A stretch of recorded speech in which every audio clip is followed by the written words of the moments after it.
यूं ही नहीं ताज ताज बन जाता है। शिल्पकारों का हुनर और चुनिंदा संगमरमर ताज को नायाब बनाते हैं। कुछ ऐसे ही चुनिंदा जगहों से बस खास ही चुनकर लाता हूँ। कतरे कतरे को मैं हीरे सा परखता हूँ। यूं ही नहीं मैं रजनीगंधा बन जाता हूँ। बाहर ही है, उसको बाहर करने का मामला है। और पाठशाला में अब अगला चैप्टर आपको दिखाता हूं, जिसमें आपको बताता हूं कि आरएसएस के 100 साल पूरे हो रहे हैं। पीएम मोदी ने लाल किले से क्या कहा कि ओवैसी से लेकर कांग्रेस तक को आग लग गई। गांधी जी जब संघ के कैंप गए थे तो क्या देखकर शॉक रह गए थे। संघ के 100 साल और देश के लिए समर्पण के इतिहास का वो चैप्टर जो आप में से कईयों ने सुना ही नहीं। प्रधानमंत्री नरेंद्र मोदी ने लाल किले से बहुत कुछ आज कहा और आरएसएस का नाम ले लिया तो बहुतों को आग लग गई। ऐसा पहली बार हुआ है कि लाल किले से संघ का नाम लिया गया, लेकिन जिन लोगों का एजेंडा ही संघ के खिलाफ नफरत फैलाने का हो, वो लोग कहने लगे कि संघ ने तो आजादी की कोई लड़ाई ही नहीं लड़ी, फिर संघ का नाम लाल किले से क्यों लेना।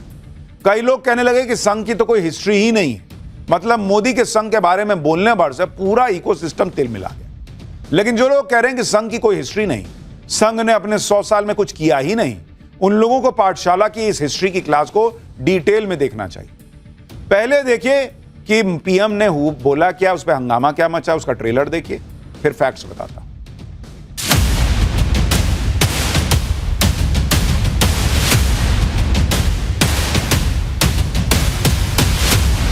सेवा, समर्पण, संगठन और अप्रतिम अनुशासन जिसकी पहचान रही है, ऐसा राष्ट्रीय स्वयंसेवक संघ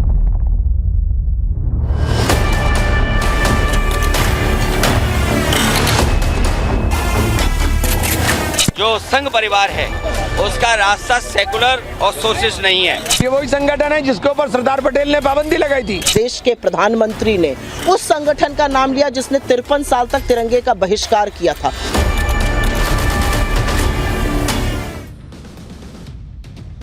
आरएसएस अपना शताब्दी वर्ष मना रहा है और पिछले 100 साल में आरएसएस ने देश के लिए जो किया है, उसके बाद पीएम मोदी आज खुद को रोक नहीं पाए।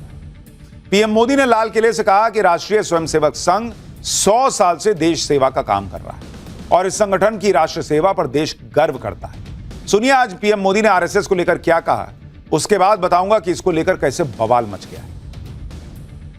आज से 100 साल पहले एक संगठन का जन्म हुआ, राष्ट्रीय स्वयंसेवक संघ। 100 साल की राष्ट्र की सेवा एक बहुत ही गौरवपूर्ण स्वर्णिम पृष्ठ है। व्यक्ति निर्माण से राष्ट्र निर्माण के संकल्प को लेकर के 100 साल तक मां भारती का कल्याण का लक्ष्य लेकर के लक्षावधि स्वयंसेवकों ने मातृभूमि के कल्याण के लिए अपना जीवन समर्पित किया है। सेवा, समर्पण, संगठन और अप्रतिम अनुशासन ये जिसकी पहचान रही है, ऐसा राष्ट्रीय स्वयंसेवक संघ दुनिया का ये सबसे बड़ा एनजीओ है एक प्रकार से। पीएम मोदी ने आरएसएस के 100 साल के गौरवशाली इतिहास का जिक्र किया तो इसको लेकर सियासत भी शुरू हो गई। लेकिन आरएसएस का नाम सुनकर पूरा विपक्ष सिर्फ परेशानी नहीं, हैरान भी। किसी को उम्मीद नहीं थी कि लाल किले से पीएम मोदी आरएसएस की तारीफ करें। पिछले 100 साल में आरएसएस ने देश के लिए क्या क्या किया है, क्यों देश को आरएसएस की जरूरत है, यह भी बताऊंगा। उससे पहले सुनिए कांग्रेस ने आरएसएस को लेकर क्या कहा। और कितना दुखद है कि लाल किले की प्राचीर से इस देश के प्रधानमंत्री ने उस संगठन का नाम लिया जिसको आजादी के महानायक सरदार पटेल ने बैन किया था। उस संगठन का नाम लिया जिससे प्रेरित होकर इस देश के प्रथम आतंकवादी नाथूराम गोडसे ने महात्मा गांधी की हत्या करी थी। उस संगठन का नाम लिया जिसने 53 साल तक तिरंगे का बहिष्कार किया था। उस संगठन का नाम लिया जिसने बाबा साहब की तस्वीरें जलाई थी, जिसने बाबा साहब को बड़ा बुरा कहा था। उस संगठन का नाम लिया जिसने संविधान की प्रतियां जलाई, जो संविधान को अशुभ बताता था और अजीब तरह की बातें करता था। असलियत यह है कि आज प्रधानमंत्री ने आजादी के महानायकों को, स्वतंत्रता संग्राम को कमतर आंका जब वो लाल किले की प्राचीर से आरएसएस आरएसएस जैसे उस संगठन की बात करते हैं जो अंग्रेजों की मुखबिरी करते थे, जिनका आजादी के आंदोलन में छोटी उंगली का नाखून नहीं कटा। 52 साल तो तिरंगा ही नहीं फहराया, जंग आज़ादी के अंदर कोई योगदान नहीं रहा।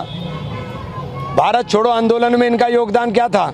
इन्होंने विरोध किया था, लेकिन उन 52 साल का हिसाब भी देना कि 52 साल आपने झंडा ही नहीं फहराया, आपने तिरंगे को नहीं माना, आप संविधान को नहीं मानते थे, आप संविधान को विदेशी बताना शुरू कर दिया था। ये वही संगठन है जिसके ऊपर सरदार पटेल ने पाबंदी लगाई थी, इसको बैन सरदार पटेल ने किया था। कांग्रेसी अपने हिसाब से इतिहास बता रहे हैं, तोड़ मरोड़ के बता रहे हैं, कह रहे हैं कि सरदार पटेल ने बैन किया था और इंदिरा गांधी ने तारीफ की थी, वो नहीं दिखा। एक मैडम पूछ रही हैं कि आरएसएस की कानी उंगली भी नहीं कटी थी आजादी की लड़ाई में। गांधी परिवार ने क्या क्या कटवा दिया था भाई? गला कटवा दिया था क्या? नेहरू जी ने गला कटवा दिया था क्या आजादी की लड़ाई में? जो कांग्रेस अभी आरएसएस को कोस रही है और कह रही है कि लाल किले में से पीएम ने संघ का नाम क्यों ले लिया, उसे यह भी देखना चाहिए कि जवाहरलाल नेहरू जब प्रधानमंत्री थे तो लाल किले के राष्ट्रीय आयोजनों में आरएसएस के लोग भी आते थे। ये तस्वीरें 1963 की हैं, जब जवाहरलाल नेहरू प्रधानमंत्री थे और तब दिल्ली की रिपब्लिक डे परेड में आरएसएस के स्वयंसेवक पहुंचे थे। ऐसा दावा किया जाता है कि जवाहरलाल नेहरू ने खुद 1963 में आरएसएस को रिपब्लिक डे परेड में दिल्ली बुलाया था। तब जवाहरलाल नेहरू ने आरएसएस को देशभक्तों का संगठन कहा था। आरएसएस के 3000 स्वयंसेवक कम से कम समय में ही दिल्ली पहुंचे थे और फुल ड्रेस के साथ रिपब्लिक डे परेड में शामिल हुए। लेकिन आज आरएसएस का विरोध करना कांग्रेस की सियासी मजबूरी है, क्योंकि उसे लगता है कि आरएसएस के खिलाफ बोलने से एक विशेष वर्ग बहुत खुश हो जाएगा। इसी वजह से आरएसएस के खिलाफ नफरत भरा एजेंडा चलाया जाता है और इसमें कांग्रेस के साथ साथ दूसरी पार्टियां भी हमेशा जुड़ जाती हैं। अखिलेश यादव ने तो आरएसएस का नाम लेकर आज कह दिया कि पीएम मोदी मुंह से स्वदेशी हो सकते हैं लेकिन मन से विदेशी हैं। सुनिए जरा अखिलेश यादव। भारतीय जनता पार्टी का जब पहला अधिवेशन हुआ था, भारतीय जनता पार्टी ने तय किया था कि सेकुलर एंड सोशलिस्ट रास्ता अपनाएंगे, लेकिन संघ का और उनके परिवार के लोगों का जो संघ परिवार है उसका रास्ता सेकुलर और सोशलिस्ट नहीं है। ये मुंह से तो हैं स्वदेशी, लेकिन मन से नहीं, मन से विदेशी हैं। कांग्रेस और अखिलेश ने संघ पर हमला किया तो ओवैसी पीछे कैसे रह सकते थे? ओवैसी ने भी लिख दिया कि आरएसएस का महिमा मंडन करना स्वतंत्रता संग्राम का अपमान है। मोदी एक स्वयंसेवक के तौर पर नागपुर जाकर आरएसएस की प्रशंसा कर सकते थे, तो उन्हें प्रधानमंत्री के तौर पर लाल किले से ऐसा क्यों करना पड़ा? चीन हमारा सबसे बड़ा बाहरी खतरा बना हुआ है, लेकिन उससे भी बड़ा खतरा हमारे भीतर है, संघ परिवार द्वारा फैलाई जा रही नफरत और विभाजन। ये लोग संघ के इतिहास को नकारते हैं, पूछते हैं कि संघ का इतिहास ही क्या है, संघ ने 100 साल में किया ही क्या है। जो लोग संघ के बारे में नहीं जानते उन्हें आज बताता हूं कि 100 साल में संघ ने क्या क्या किया। आरएसएस की स्थापना डॉक्टर केशव बलिराम हेडगेवार ने की, जिन्हें डॉक्टर जी कहा जाता है। वो नागपुर के रहने वाले थे। डॉक्टर हेडगेवार के बारे में आपको बताता हूं कि जब वो 13 साल के थे तो प्लेग महामारी से उनके माता पिता का निधन हो गया।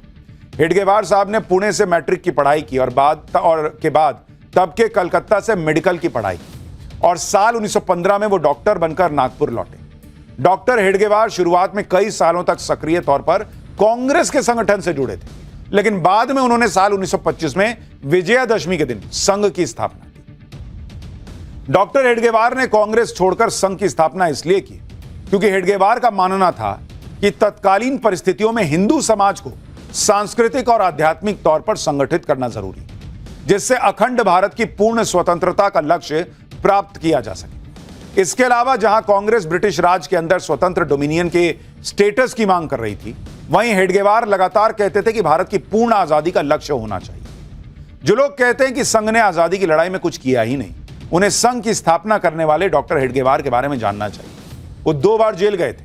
पहली बार वो अगस्त 1921 में नागपुर जेल गए, जब ब्रिटिश राज ने उनके भाषण देने पर रोक लगा दी और उन्होंने माना नहीं।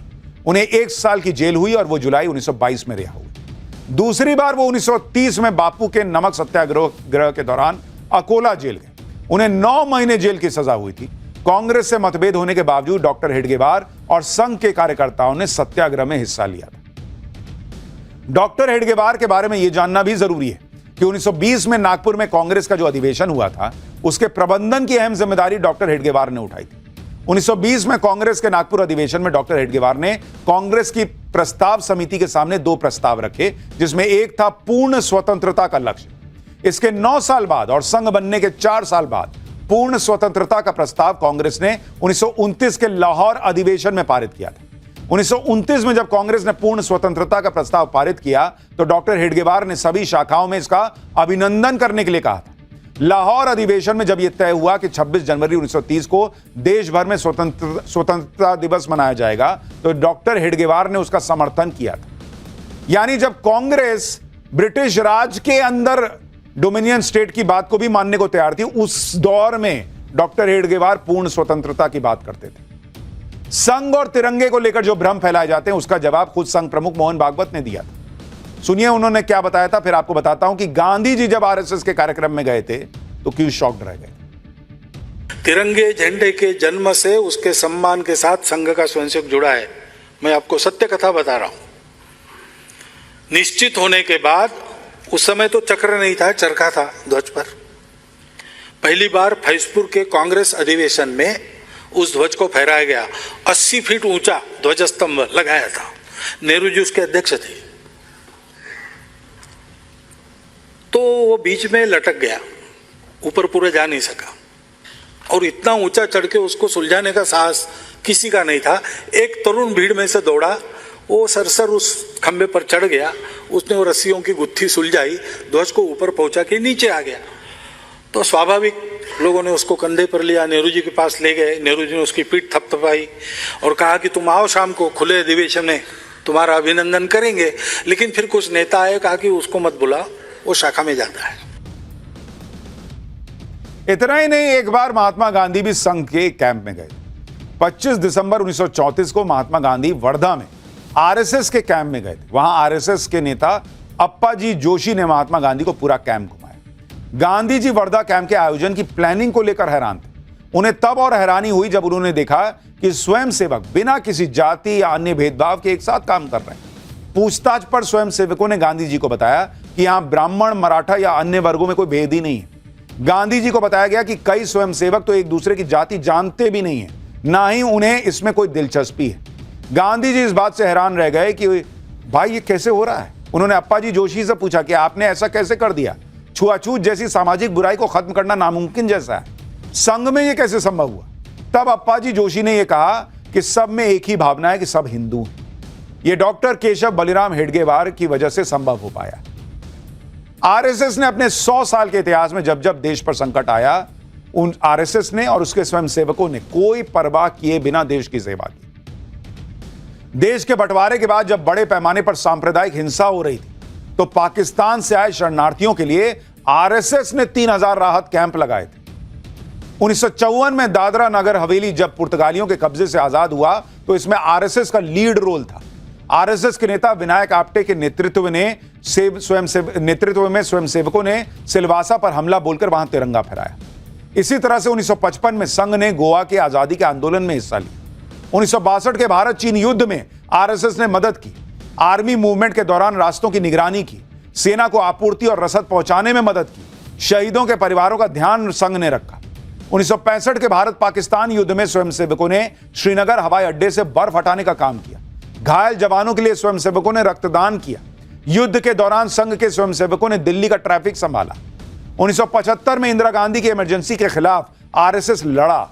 आरएसएस पर इंदिरा गांधी ने बैन लगा दिया। हजारों स्वयंसेवकों को गिरफ्तार कर लिया गया था। संघ के स्वयंसेवकों ने अंडरग्राउंड रहकर काम किया।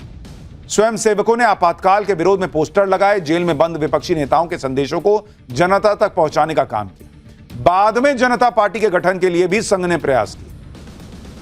इसके अलावा 1971 में ओडिशा चक्रवात, 1984 में भोपाल गैस कांड, 1984 में सिख विरोधी दंगे, 1999 में करगिल युद्ध, 2001 में गुजरात भूकंप, 2004 में सुनामी, 2013 में केदारनाथ आपदा, 2020 में कोविड महामारी।